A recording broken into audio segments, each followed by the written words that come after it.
Welcome to SCI Career Talks, where we connect students with professionals sharing their real-world experiences and career journeys. Today, I'm very excited to be joined by Dominick Savino. Dominick graduated from Rutgers in 2018 with his bachelor's in journalism and media studies and has gone on to work as a sports broadcaster for TV and radio, an MC, a podcast host, a news anchor, and a writer with the Rutgers Sports Network, the Big Ten Network, ESPN, and NBA TV, among others. Dominick, thank you so much for taking the time to be here today and talk with me. Not a problem. Thank you for having me, Tallulah. Yeah, awesome. So let's dive right in. My first question for you, if you could just give us a brief overview of your career journey. Sure. How long do you have? It's been pretty windy. Um, so as you mentioned, I work mainly as a sports broadcaster, but I also fill a variety of other roles. I'm an MC. I do some news and business work, a writer in some regards, a show host, all those other things.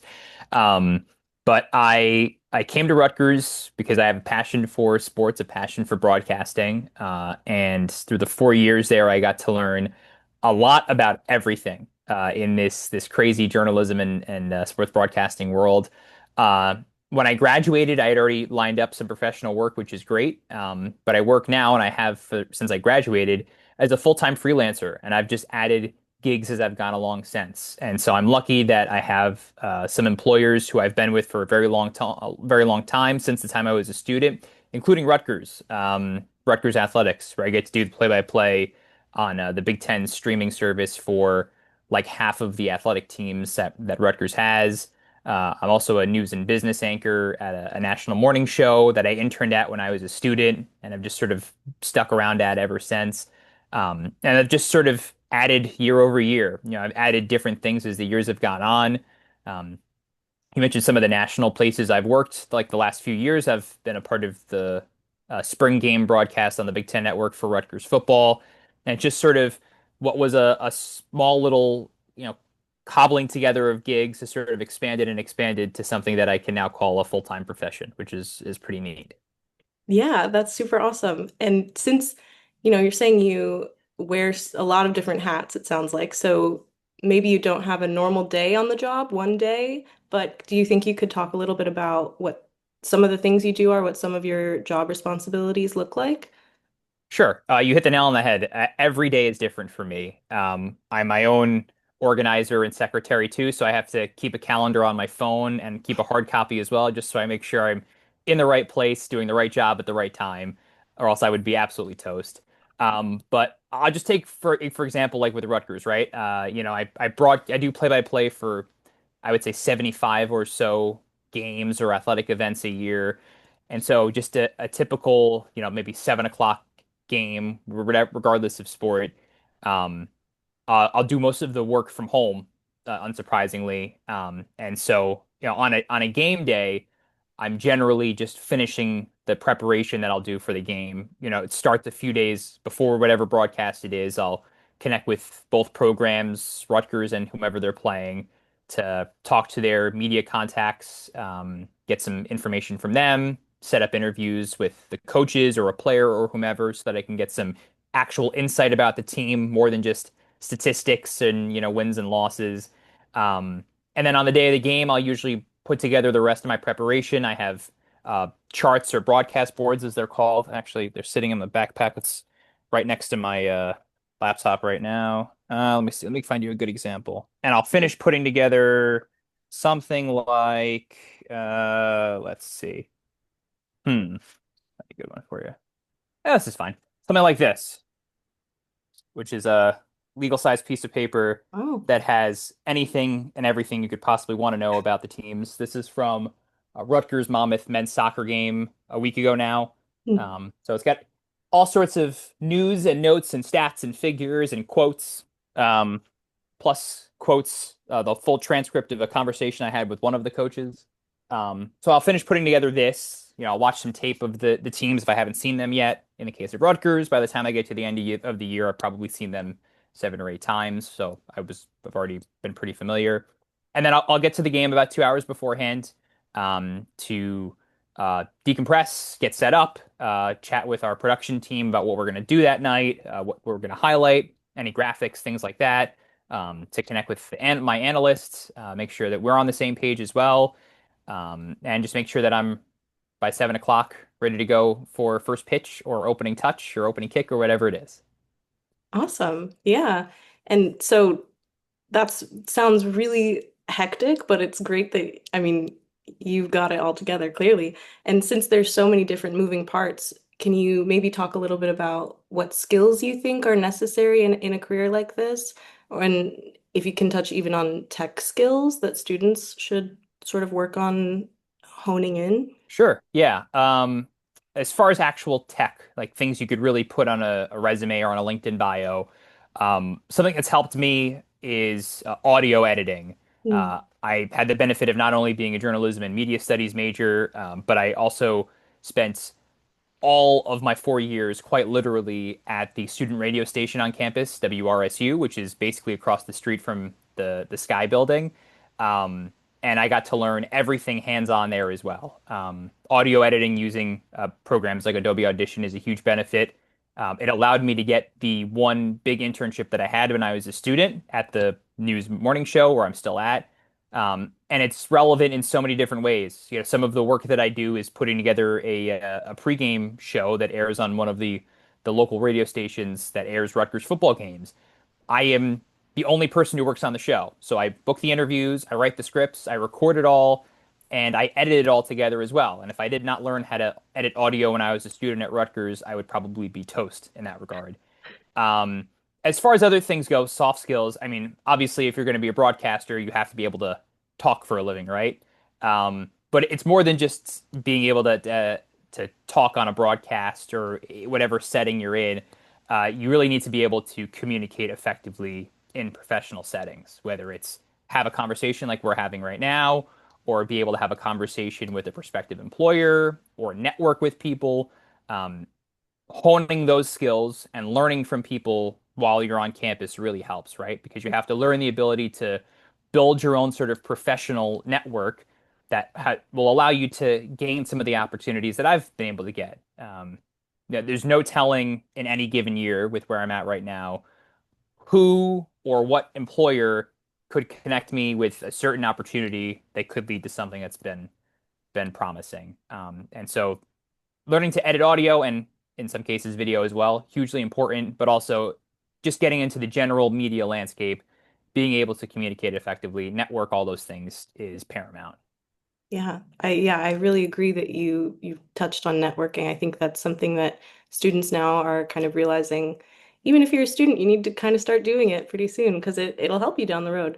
Yeah, I, Um, I will say too, one of the many things that's great about being a student at Sky or at Rutgers is you're situated between two of the biggest media markets in America, right? You've got New York less than an hour away, and you've got Philly a little more than an hour away in either direction. And so for students who want to go into any sort of media discipline, regardless of what it is, you could not have more possibilities of potential employers or internship opportunities. And getting those internships, as it has for me and for so many of my classmates and friends that I have through Sky, through the JMS major, those internships help springboard you into the careers that you get, even if it's just your starting point when you get out of school. So, networking, communication, getting an internship, all those things, hugely important. yeah, that's a great point. Yeah. Um, do you think, sort of switching gears, what do you think your favorite thing about your career is, if you can pinpoint one thing? Mm. There's a lot that I love. Hmm. People generally don't get into this sort of profession accidentally or in spite of the profession. You do it because you love it, right? Because there are sacrifices, as we all know, that come along with this, right? Late nights or early mornings or working on weekends or holidays or things like that. But there's so many things that I love. I At my core, I grew up as a humongous sports fan. I've loved sports since I was rooting for the Yankees and played t-ball when I was like 3 years old. So getting to make that my profession is awesome, and being able to cover so many different sports is a lot of fun too, because no 2 days and no 2 seasons are the same for me. You know, the spring is completely different than the fall or anything like that. Um, I also love just getting to tell people stories, whether that's at Rutgers as a broadcaster or doing news or business or whatever it is, I get to tell a lot of stories throughout the year. People's personal stories, their athletic stories, and being in sort of in the center of it all, writing the draft of history as it happens, so to speak, is a lot of fun for me because you get to be there to document so many cool moments for people who come into some of the biggest moments of their athletic or personal lives with gets documented firsthand. It's really cool. Yeah, yeah, and I'm sure that a lot of current Rutgers students share those same aspirations, and probably that's a lot of the reason that they would want to go into something like sports broadcasting. Um, so do you think you could give some advice to students who are where you were in 2018 and before, and give some advice to them on how to get into this field, what steps they should take, what they should focus on, anything really that you think would be helpful? Sure. I can provide some shameless plugs right off the bat for 1A, Totally. B, and C. 1A is the journalism and media studies major. Odds are, if you're watching this video, you are either currently majored in JMS or one of the other Sky majors or considering it, so you're probably in the right spot. Um, I got to meet and learn from so many great people as a JMS major, and it's funny, you get into journalism or broadcasting or whatever, and especially once you graduate, people always joke about I don't remember what I majored in. I don't know what my GPA was, but I got all this experience. But I really did get some of the important knowledge that helped set me up for success as a professional from my JMS classes. And I got to meet people, professors, quote unquote, who really are full-time professionals on the air or in print or online who do this as a part-time job, which is the coolest thing, right? You get to learn from the people who are doing it firsthand and sacrificing their time to give back and teach. 1B, WRSU, once again, the student radio station, which is housed on the fourth floor of the College Ave Student Center. I started at WRSU on the advice of the undergraduate director of the JMS major, Mr. Steve Miller, who is an absolute gem of a human being. He told me, go there, you'll be fine.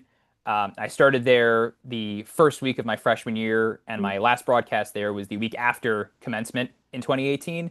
Um, you talk about getting internships or whatever to gain hands-on experience. I learned and failed at WRSU a million times over. I was thrown on the air with a little bit of experience and knowledge that I wasn't going to sacrifice the FCC license.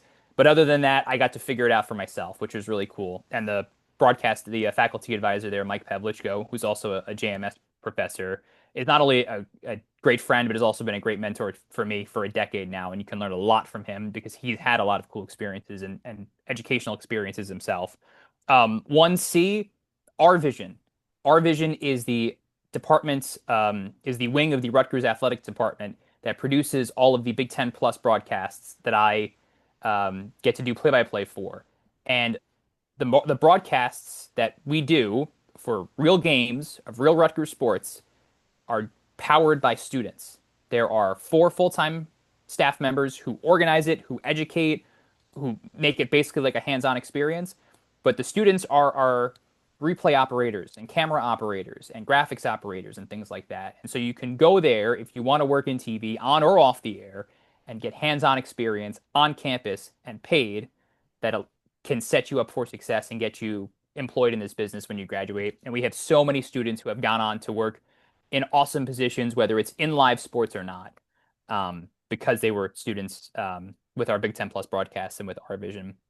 I would say beyond all the shameless plugs that I've just spent the last 5 minutes rambling on about, um, the advice to students is get involved. Even if you don't want to do sports or news or business, you don't want to be on the air somewhere, get involved.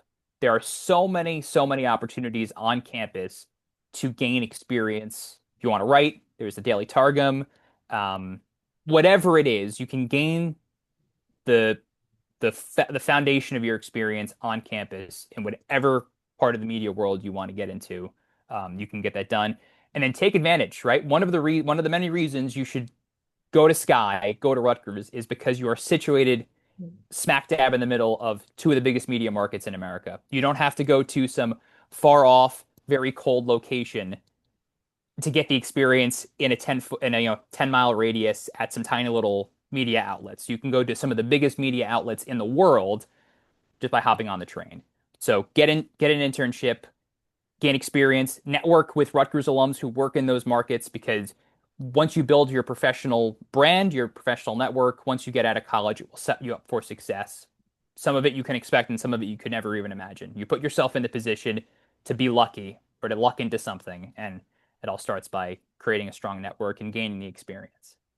Yeah, yeah, I think that's a wonderful point of, getting involved, taking advantage of Rutgers as a resource, because it really is your biggest resource as a student. And it, even if you don't want to necessarily work, like you said, there are a lot of ways you can get involved in campus life and things that'll prepare you for your career ahead. So that's super helpful advice, definitely.